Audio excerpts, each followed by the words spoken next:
ଆପଣମାନେ ଖାଇବାକୁ ଯଦି ହେଲ୍ଦି କରିବାକୁ ଚାହୁଁଛନ୍ତି ତାହେଲେ ଭିଡ଼ିଓଟିକୁ ମୋର ସ୍କିପ୍ ନ କରି ଶେଷ ପର୍ଯ୍ୟନ୍ତ ଦେଖନ୍ତୁ। ଭିଡ଼ିଓଟି ମୋର କାଫି ହେଲ୍ଦି ହାଇ ପ୍ରୋଟିନ୍ ରେସିପି। ଆପଣମାନେ ମୋ ରେସିପିରେ ପାଇପାରିବେ ଛୋଲେ ଆଉ ପାଲଙ୍ଗର ରେସିପି। ଆଉ କମ୍ ସମୟ ଭିତରେ କମ୍ ମସଲାରେ ବନିଯାଉଛି। ଏଠି ମୁଁ ପାଳଙ୍ଗ ଶାଗକୁ ହାଲକା ଟିକେ ଫୁଟିବା ପାଇଁ ମୁଁ ଛାଡ଼ି ଦେଇଥିଲି। ତାକୁ ମୁଁ ସାଙ୍ଗେ ସାଙ୍ଗେ ବାହାର କରିଦେଉଛି। ଯେତେବେଳେ ଫୁଟିବା ଆରମ୍ଭ ହେବ ତାକୁ ସାଙ୍ଗେ ସାଙ୍ଗେ ଆପଣମାନେ ବାହାର କରିଦେବେ। ଏଠି ମୁଁ ଥଣ୍ଡା ହେବା ପାଇଁ ଛାଡ଼ି ଦେଉଛି। ତାପରେ ସେଇ ପାଣିରେ ସେମ୍ ପାଣିରେ ମୁଁ ଚା ପତି ଗୋଟେ ଚାମଚ ପାଖାପାଖି 1.5 ଚାମଚ ମୁଁ ପକାଇଛି। ଆଉ ଛୋଲେଟାକୁ ଭଲସେ ଧୋଇ ଧାଇ ମୁଁ ସେଥିରେ ଗୋଟା ମସଲା ଦେଇଦେଉଛି। ତେଜପତ୍ର, ଗୁଜୁରାତି, ଡାଲଚିନି ଏସବୁ ଯେତେ ସବୁ ଗୋଟା ମସଲା ସବୁ ମୁଁ ପକାଇ ଦେଉଛି। ସ୍ୱାଦ ଅନୁସାରେ ଲୁଣ ମୁଁ ପକାଇ ଦେଉଛି। ତାପରେ ଆମର ସେ ପାଣିଟାକୁ ମୁଁ ଦେଇ ଦେଉଛି। ଏଇ ପାଣିରେ ମୁଁ ସିଟି ମାରିବା ପାଇଁ 2ରୁ 3ଟା ସିଟି ମାରିଲେ ଆମର ଛୋଲେଟା ଆରାମରେ ସିଝିଯିବ ଭଲସେ।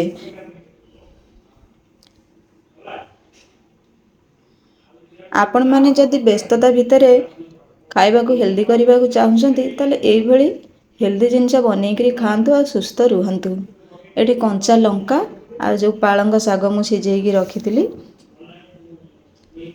ମୋର ଥଣ୍ଡା ହେଇଗଲାଣି। ମୁଁ ଦେଇ ଦେଉଛି। ତାପରେ ଅଳ୍ପ କିଛି ଧନିଆ ପତ୍ର ଦେଇ ମୁଁ ତାକୁ ଗୋଟେ ଚିକଣ ଗ୍ରାଇଣ୍ଡିଙ୍ଗ କରିଦେଉଛି।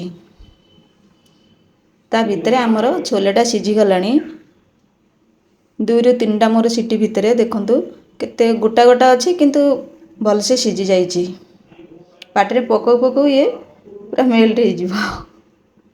ଭଲସେ ସିଝି ଯାଇଛି। ତା ସହିତ ଗୋଟା ମସଲା ଯାହା ମୁଁ ପକାଇଥିଲି ଗୋଟା ମସଲାର ଆଉ କିଛି ଦରକାର ନାହିଁ। ମୁଁ ତାକୁ ବାହାର କରିଦେଉଛି।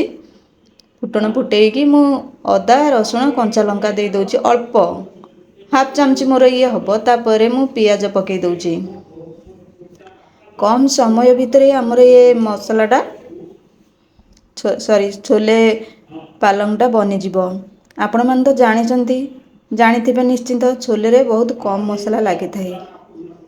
ଏଇଭଳି କମ୍ ମସଲା ତେଲ ମସଲାରେ ଆପଣମାନେ ହେଲ୍ଦି ଜିନିଷ ବନେଇକରି ଖାଆନ୍ତୁ।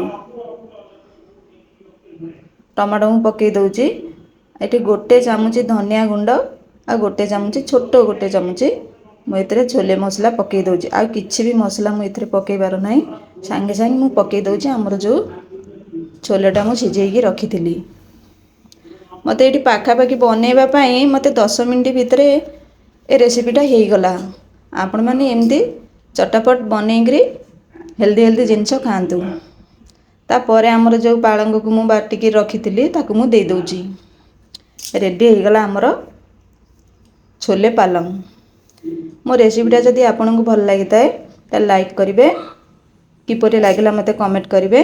ସାଙ୍ଗମାନଙ୍କ ପାଖକୁ ସେୟାର କରିବେ। ନୂଆ ଥିଲେ ମୋ ଚ୍ୟାନେଲକୁ ସବସ୍କ୍ରାଇବ୍ କରିବେ। ଏମିତିକା ନୂଆ ଭିଡ଼ିଓର ନୋଟିଫିକେସନ୍ ପାଇବା ପାଇଁ ହେଲ୍ଦି ଜିନିଷର ରେସିପି ପାଇବା ପାଇଁ। ରେଡ଼ି ହେଇଗଲା। ଲାଷ୍ଟରେ ମୁଁ ଟିକେ ଧନିଆ ପତ୍ର ପକାଇବି। ଧନିଆ ପତ୍ର ନ ପକାଇଲେ ବି ଚଳିବ। ଆପଣମାନେ ଖୁସି ଧନିଆ ପତ୍ର ପକାନ୍ତୁ କି ନ ପକାନ୍ତୁ। ରୁଟି କି ପରଟା ସହିତ ଖାଇବାକୁ ଇଏ ବହୁତ ଟେଷ୍ଟି ଲାଗିଥାଏ। ଭିଡ଼ିଓଟି ଭଲ ଲାଗିଥିଲେ ଲାଇକ୍, ସେୟାର, ସବସ୍କ୍ରାଇବ୍ କରିବାକୁ ଭୁଲିବେନି। ରହୁଛି ନମସ୍କାର।